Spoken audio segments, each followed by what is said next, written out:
A Guide to the 1870 Census, Second Counts, Part 1.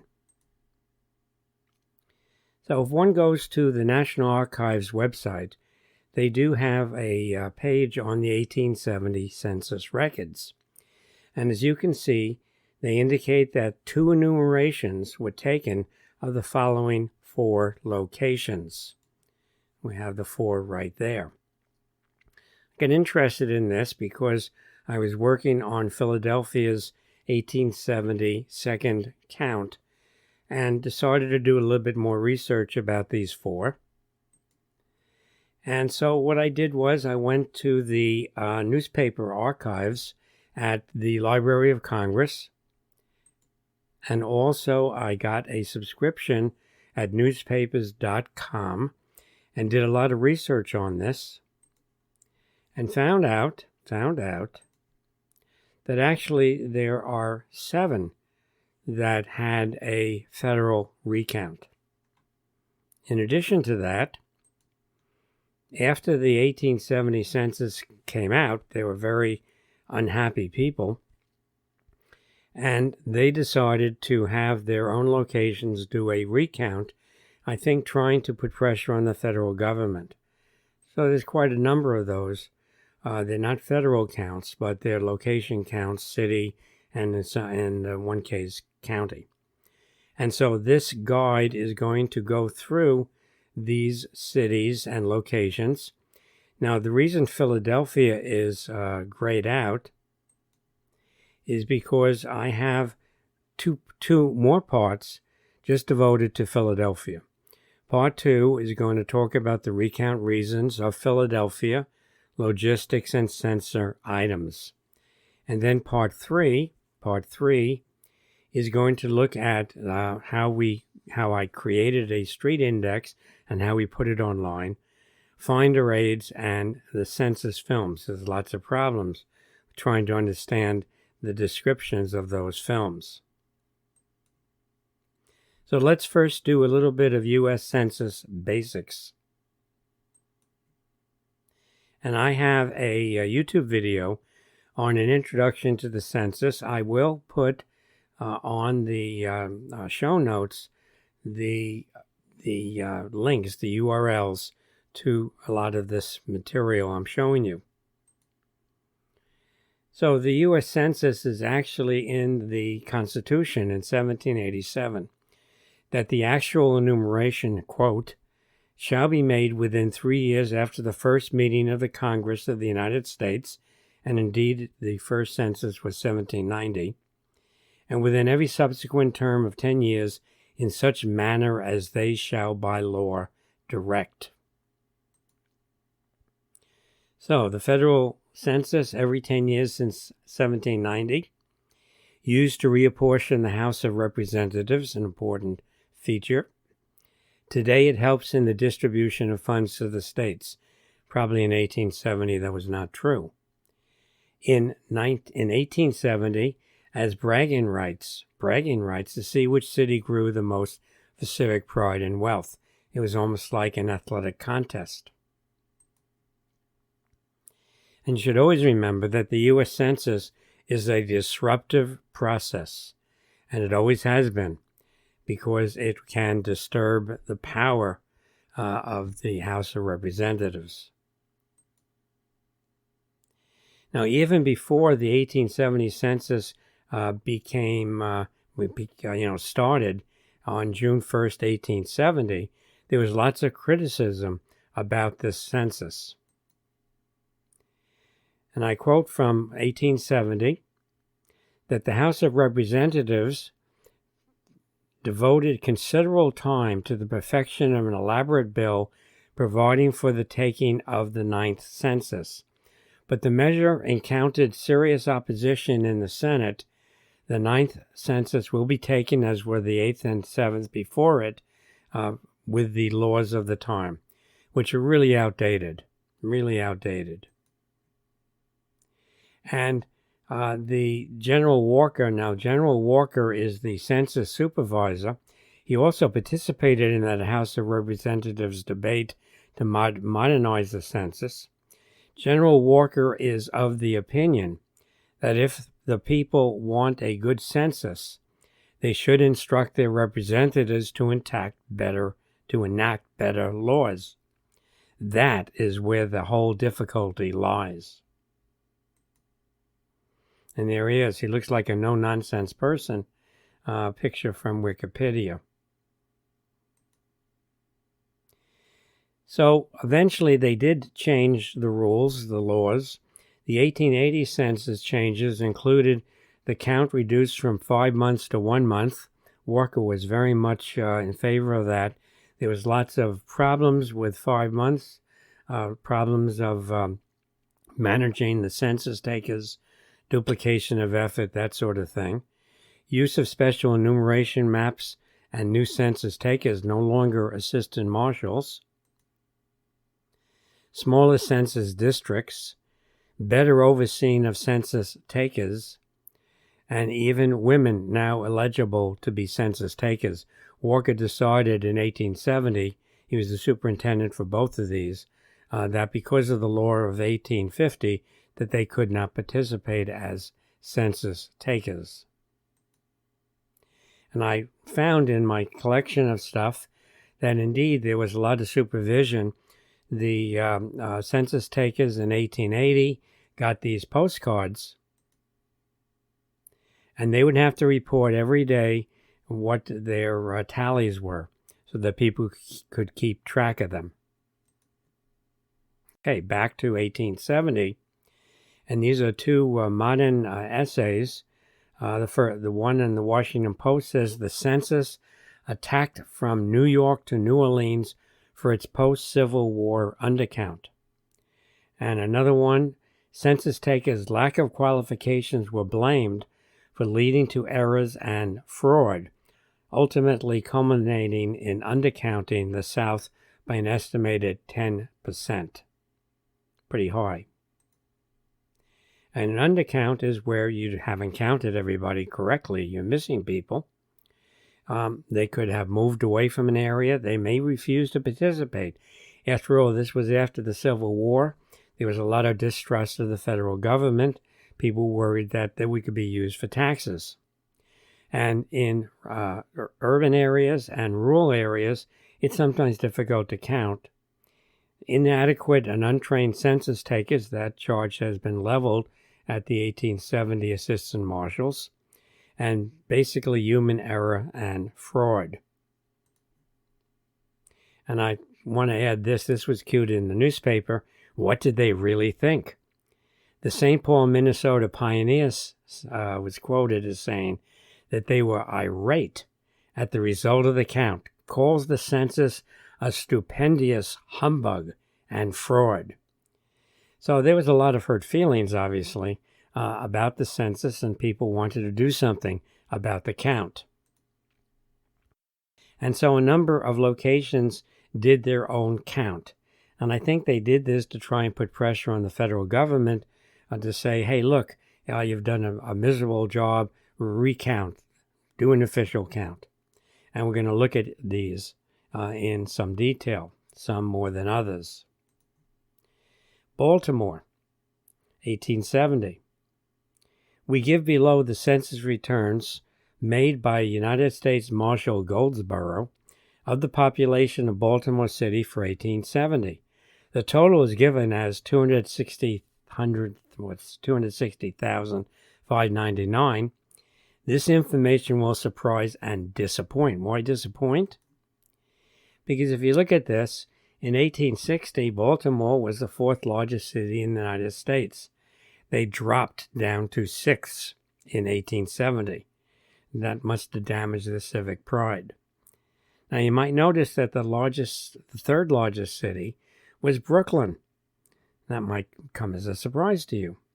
And when we get to New York, which is New York City, I'll explain a little bit about that situation. So the Baltimore City Council got together and they decided that they were going to have their own count. And this little, it's not an advertisement, but an article to the citizens of Baltimore. The Board of Police, at the request of the Mayor and City Council of Baltimore, will proceed on Monday the 28th, and that's November 28th, to ascertain the number of inhabitants of Baltimore City, and they respectfully ask the cordial cooperation of our citizens in the accomplishment of that task. The only question to be asked by the policeman detailed for this work will be, how many males and how many females reside on the premises? This inquiry will include all the males and all the females of every age and color, the only distinction being that of sex. So my question, having some statistical background, is, did they ask where they were on June 1st, 1870? That is the census date. They didn't collect any names. They just asked for numbers. Not clear. From this Baltimore Sun article, it looked like it was going to be not very valid count. And it turns out that here is the summary. There's Baltimore. You can read it. Federal census was about 270,000. The police census added 15,476 people. That's an increase of 5.8%. But again, if they didn't ask where were you on June 1st, when they did this in November, I don't think they can get very far for this, and they did not get a recount, an official recount. Savannah, Georgia. Now, in spite of the fact that people have said that there's a tremendous undercount in the South, this tends to not be the case. So here is the Daily Constitutionalist in September 1870. Census returns. There's a newspaper. Such general dissatisfaction exists in Savannah in regard to accepting the census marshal's figures of 28,000 as the population of the city that the city council had provided for taking the census by the city independent of the government enumeration. We know of many noses not counted by the officials charged with this duty. The city police would do the count. And, what a surprise, the police count came out with about 100 less people than the federal count. 100 less people. So they obviously didn't get an official recount. It wasn't guaranteed that if you had a bad count, that the federal government would agree with that. This is from, and we'll talk about Barrows' paper later, and he actually went into the archives and found a note from General Walker to his boss, who was the Interior Department head. And so Census Superintendent Walker's recommendation for Wilmington, Delaware, to a request by the City Council of Wilmington for a federal recount to the Secretary of the Interior Department was curt. You can saw his picture. I have reason to believe that the U.S. Census of Wilmington is substantially thorough and complete, and I think all the better of it for not agreeing with the city census. Did I have the right sneering attitude there? Now, the 2021 article in the Washington Post says that in Nashville and Memphis, the municipal governments, suspicious of the federal officials who had so recently been enemies during the Civil War, undertook their own censuses in parallel to the official count. The impression is they were doing it at the same time. Now, I could not find any articles on any Memphis second count. But I did find something in the Nashville Union that a motion to the city council was done to select a competent person from each ward who shall be employed to ascertain the actual number of citizens of his ward and make out a list of the same. Also, age, sex, nativity, and color were to be ascertained. But the motion was tabled, and I went through a bunch of these issues, and I don't know if that was ever done. In addition, I found this in the Rock Island newspaper on February of 1871, that the recount on the census of Scott County, which I originally thought was in Illinois, but It actually turned out to be in Iowa. The recount on the census of Scott County gives that county 40 more inhabitants, making a total of 35,599 people. That's a lot of work for just 40 more. And I don't know what type of recount it was. I assume it was a local recount. It could have been as simple as re-adding the sheet numbers again. That would be kind of like a recount. So I throw it in there, but I'm not sure about the validity of this as a real recount. So let's look at the actual federal recounts. And these are mostly the large cities. But let's first look at the 3 counties that were recounted. Davis, Kansas is an interesting one. Davis County. And probably the only reason that we're actually seeing this is because there were 2 counts that were published, at least for the public. So because there were 2 counts published, a local newspaper started to question this, and the Junction City Weekly had to admit that the census taker, the assistant marshal who did it, wasn't very good. So the population numbers were released from the original assistant marshal canvass, but the newspaper said that, quote, something was the matter with his results and it was late. The deputy forfeited his pay. In other words, he was fired. And a new deputy did the work over again. So there are 2 results. And it looks like it was the area marshal's decision. I can assume that there were lots of situations like that where there was an incompetent assistant marshal, and the marshal stepped in and just fired him, and the count continued with someone else. But in this case, the count had been released, etc. But we don't see the original count. We only see the new count, and I'll show you how we know that it's a new count. So if I look at the actual census sheets, look at the top, and I'm on a roll of film. I'm on image 416, and we're going to look at the very next one, 417. And let me blow this up. So the top is probably Crawford County. And if you look at the date that this was enumerated, it was the 10th of August of 1870. That's really late. I mean, the census date is in June 1st. So some of these outlying small communities weren't enumerated right away. And then the very next image is for Davis County. And you look at the date that it was enumerated, and it was in December of 1870. That was past the time that was allotted to the 1870 census. So we know that that's the recount. So the original one, which was really messed up, is gone. It's really kind of sad.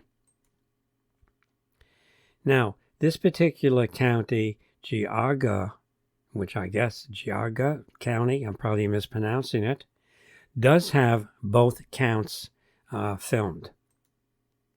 Both counts filmed. So we see the Ottawa County News saying that based on the original 1870 returns, that this county ceases to be a separate state legislative district and elects hereafter with Lake due to decrease in population. They obviously had some sort of minimum population numbers to have a person in the state legislature. Well, politics is a big deal in those days, and this county was very unhappy. But they didn't have any really major in manufacturing or anything else. And Wikipedia shows that 1860, 1870, 1890, they were losing populations.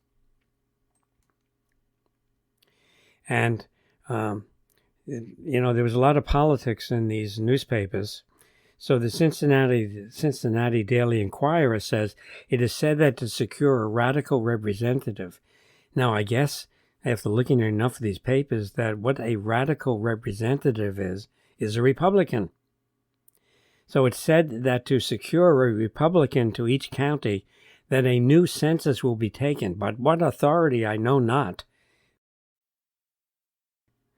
which will give the required amount. If there are names enough or tombstones in that county to make it out, it will be done, counting dead people.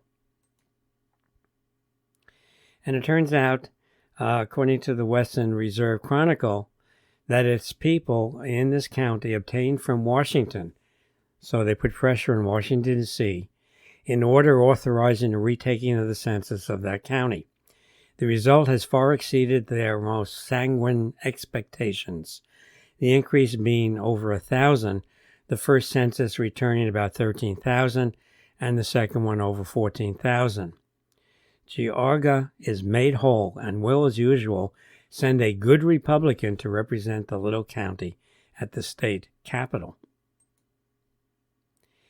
And they do have both of them online. They were both filmed. So here we are in a roll of film that have 733 images, and we're looking at image 7 and image 23, small county. And if you look at the top, it's the same location. It's the township of Auburn in that county on both of them. One of them says that they were enumerated on the 17th of August, 1870, again, a late date. And then on the bottom, you see that they were in the same township, Auburn Township, but in this case, they were enumerated in March of 1871. So one could actually compare the two. Ottawa County is in the same position as the previous one, that they fell below this population level, and they were going to lose a representative.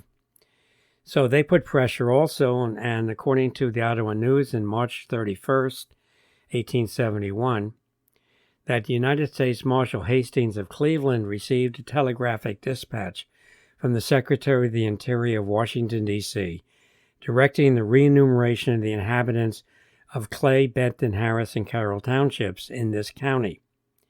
This recount is certain to give us a representative in the next legislature, as over 120 inhabitants have been found to be omitted from the first enumeration in Clay Township alone.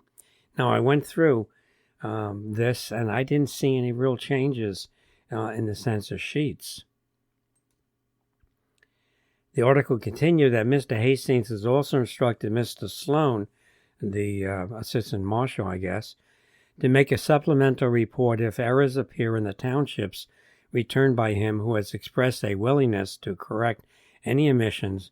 Only a few so far have been discovered. And in that regard, yes, it is possible that you don't see the recount here, but you do see supplemental sheets on the top, and the supplemental sheets were made in March of 1871. So both of these counties were putting pressure on Washington, D.C. To get to a certain number to restore their House representative, and they were both successful. How do I know they're both successful? Because the Cincinnati Enquirer shows the House of Representatives, and you can see that in the middle, that Geauga, G.H. Ford, a good Republican. And then in Ottawa is N.C. Leland, a good Democrat. So they both were able to participate. Now let's get to the big cities where there's lots of intrigue going on. Although St. Joseph isn't that big, but we'll talk about that as well. And Philadelphia, remember, is going to be talked about in the second and third parts of this talk. So first of all, what was 1870 New York City? A lot of people don't know that, especially when you saw that Brooklyn was the third largest city in the United States. In fact, I was born in Manhattan. If people ask me where I was born, I'll say New York City. A person born in Brooklyn today, if you ask them where they were born, they're not going to say New York City, they're going to say Brooklyn. So here I have in my collection, probably a 1940s map. It says it's a map of New York City. What does it include? Let's take a look. It includes Manhattan and the small islands around Manhattan. Manhattan is also New York County. New York City, New York County, Manhattan. In 1870, that was the city. That was the city. It wasn't until 1898 that there was a consolidation of the 5 boroughs to create the city of New York.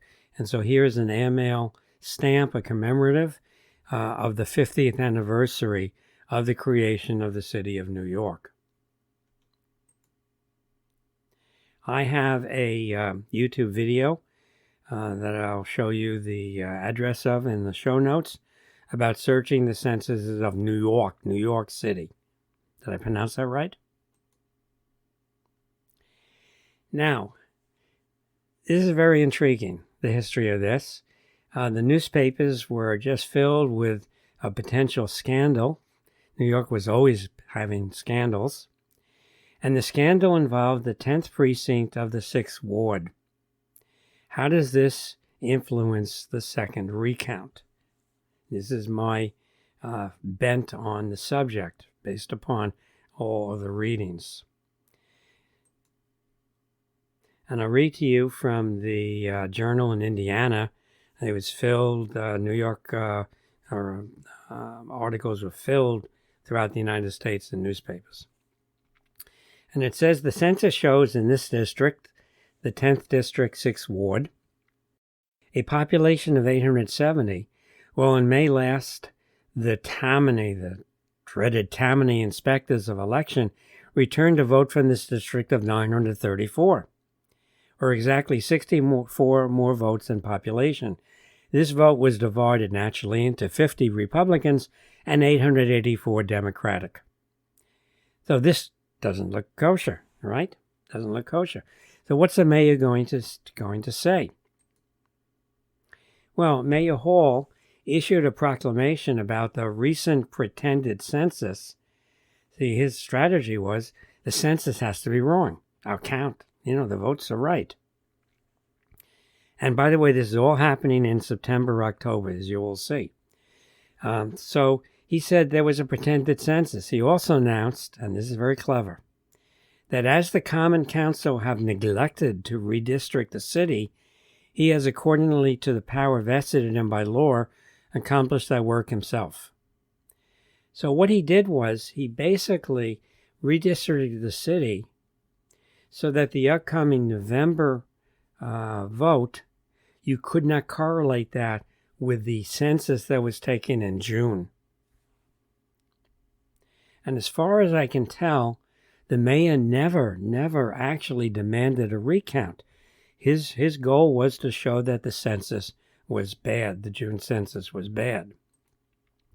Now, I'm not sure about the numbers there because here the Buffalo Morning Express says, with the view of testing the accuracy of the census, the marshal, who is indignant, invites Mr. Mayor Hall to unite with him in the appointment of, and there were 2 prominent citizens there, to review the census returns of the 10th election district of the 6th ward, where the total number of inhabitants is found to be 870, and the total votes last fall was 707.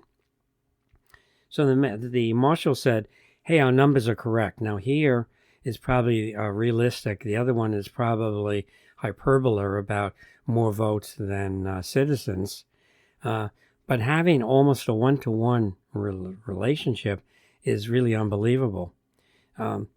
Philadelphia, when they were trying to estimate how many people should be there in 1870, used new voters and claimed that every voter that was added since 1860 in Philadelphia represented 6 people. There was a 1-to-6 ratio.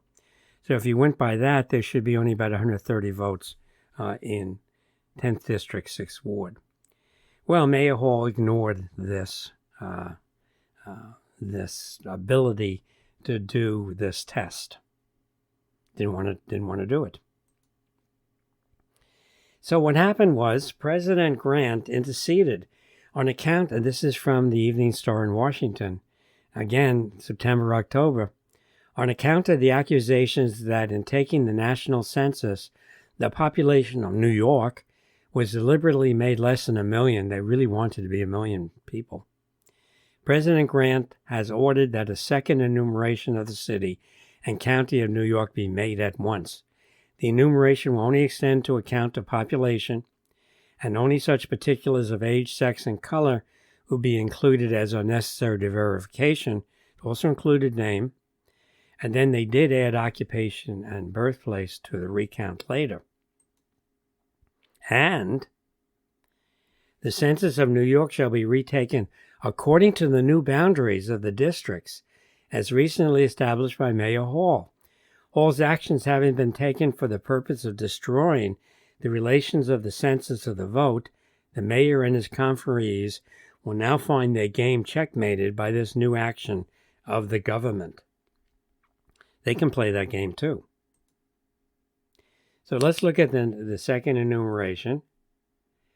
If you want to know what the new instructions are, if you can get to the New York Daily Herald, it's there. And it says this is the new census, what's the appointment of the assistant marshals, etc. The one fact to be held constantly in mind by the assistants is that they are only to take those persons who on the 1st of June 1870 had their usual place of abode within the city and county of New York. Now, even though New York got permission to do the recount first, Philadelphia later, Philadelphia did their recount in November. It wasn't until late in December, and most of the count was done in January of 1871, that New York did their recount. What's important to me, because I'm dealing with street indexes and making them, is that the federal recount for New York City and Philadelphia was the start of recording the address of participants on the census sheets. Now, it's important to do that because if you're yelling about fraud, like in the New York City voting scandal, you want to be able to look at people in their addresses to confirm whether they were real people or not. In addition to that, the street numbers of the houses, now these new street numbers, will appear in column 1, the name of the street and the streets between which will appear in column 2. Now, I'm emphasizing this because in Philadelphia, they didn't get apparently instructions, and the streets could be anywhere. They could be in the margins, and they're often cut off by the scanning process. But New York has wonderful, wonderful streets. So here is the June 1870. You look at the left columns, there's nothing there. And here's the January 1871.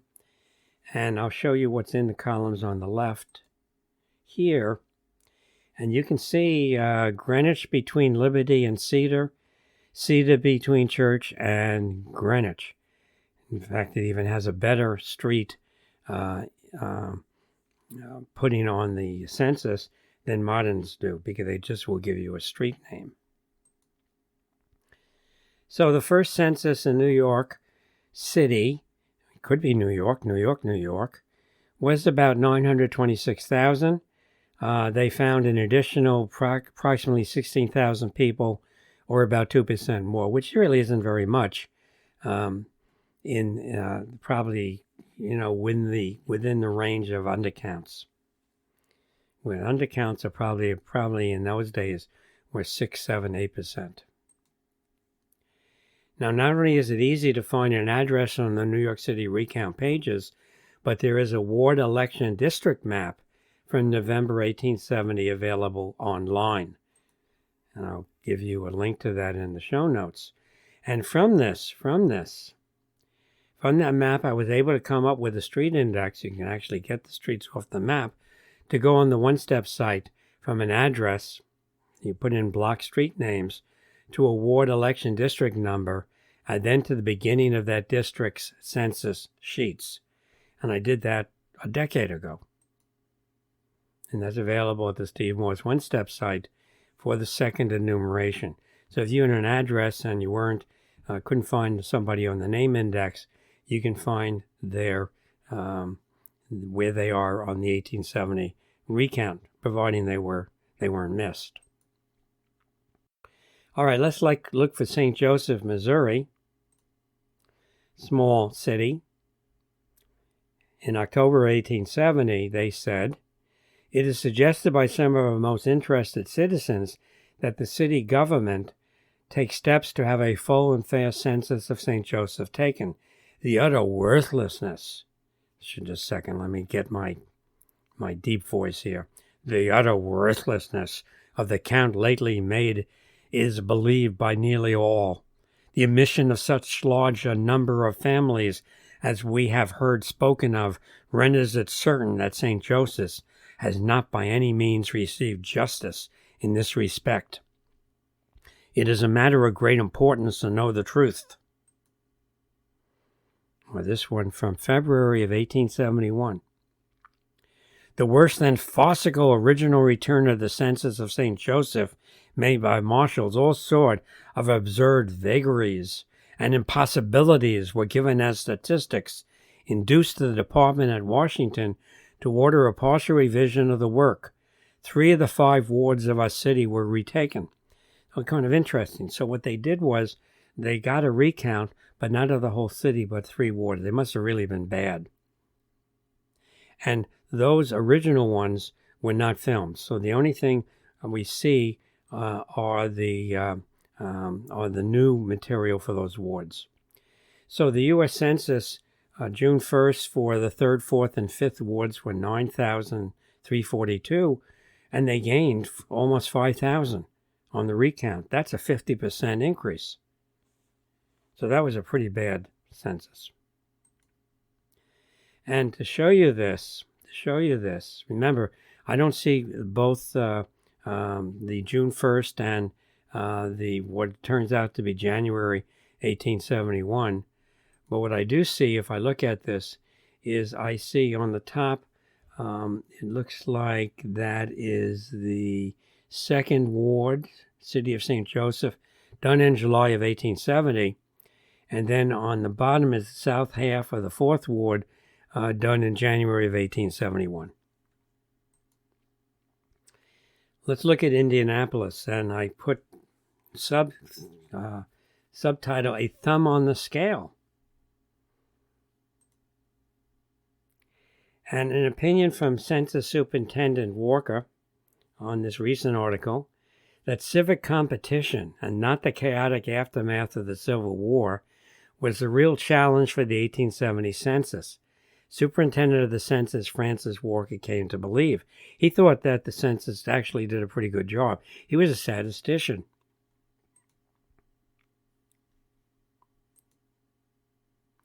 The Indianapolis recount is a complex story with lots of questions still to be answered, but there never probably will be.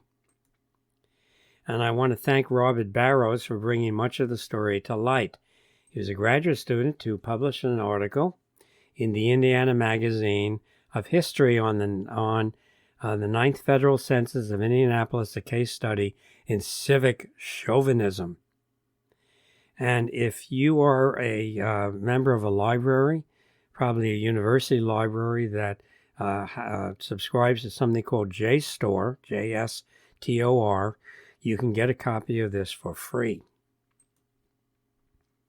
So why Indianapolis? In November, this is what they said of 1870. Preparations being made to retake the census of New York City. In justice to Indianapolis, we think the census ought to be retaken here. Well, that's nice. There were probably some mistakes made last summer. What mistakes? And at any rate, there are more people here now than we were living here then. Well, yeah, there were, because you guys have incorporated a larger amount of land since June, and your city is bigger. But that's not what the June count is. We want to be recounted too. Okay. So then the next thing I see in January of 1871 is in a special dispatch from Washington. This is a little item in the newspaper. A special dispatch from Washington says that General Walker, the chief of the Census Bureau, has ordered that the manufacturing statistics of the city be retaken on the ground that some of the leading establishments were omitted. It also gives the news that the City Council asked for authority to make a new enumeration, but that has not been granted. That has not been granted. So they missed a lot of companies, and they were given the ability to do a recount, a manufacturing recount. Okay, no population census recount, right? Not quite. From Barrows' case study, the person responsible for the manufacturing recount decided on his own to expand his authority, probably with the city's blessings or active support, to include a full population enumeration. So he wasn't asked to do that. He did it. He apparently had blank 1870 forms from the summer enumeration administrators. And remember, his census takers were assistant marshals, so they were legal. And after the city census, and I'm going to call that the city census, was completed, there were lots more people. A push then was made on the federal census administrators to issue a formal directive to Indianapolis to have a federal recount. After much pressure, a formal agreement to a recount happened on March 30th, 1871, although I can't find a newspaper clipping announcing the event. So did they do a recount, federal recount? No. They used the unauthorized one. They used the unauthorized one. The city, since June 1st, 1870, had incorporated more land and its residents into the city. Barrows found some people on that new land were enumerated on the city census. So how do you make the city census the federal census? Well, here's the city census, by the way. The top says it's August of 1870. The bottom says it's January of 1871. And they did a full enumeration, even though it wasn't official. And on the bottom, you will see their oath of certification. Now, I'm going to talk about that. So here it says, and let's see if I can, I don't think I can blow this up. Here it says, having carefully verified the above and foregoing census returns, I certify that the same is in all things correct and true. And it's dated February 23rd. But there's something underneath it as well. And what's underneath it is that they signed that they verified that the previous one was correct. So there's the certification oath on the top, the city census, February 23rd. And then after they got permission to have a real federal count, they just verified that the previous one was okay. Of 23 census districts in Indianapolis, 21 had at their end a double certification verification. They're all dated April 12th, 1871. And 2 had a single person with dates of August 1870 and February of 1871. So we might have two real recounts.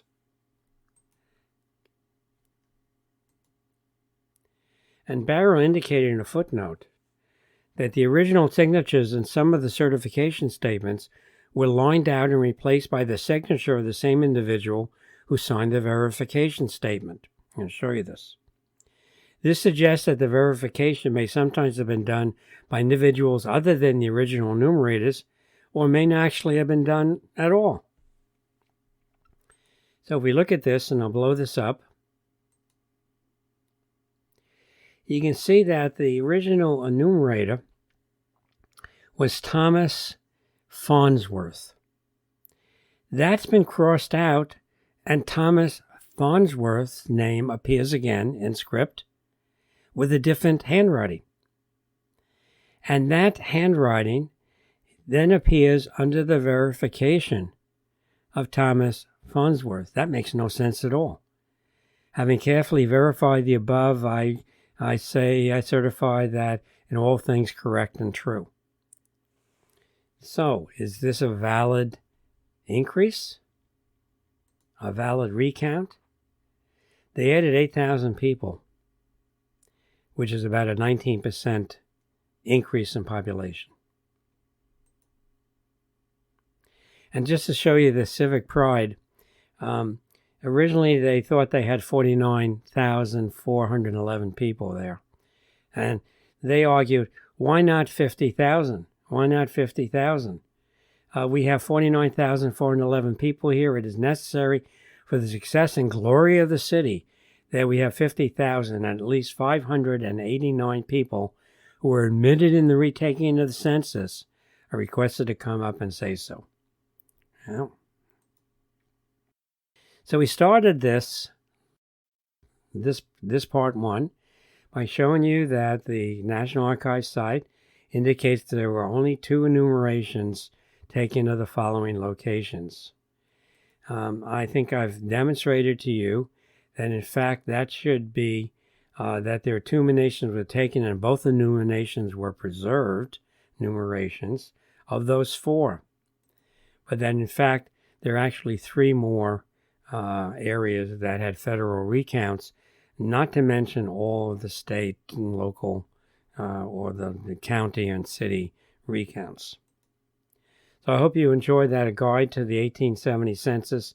Part 1, remember Part 2 and Part 3 are going to be about Philadelphia. So this has been another of my JDW talks.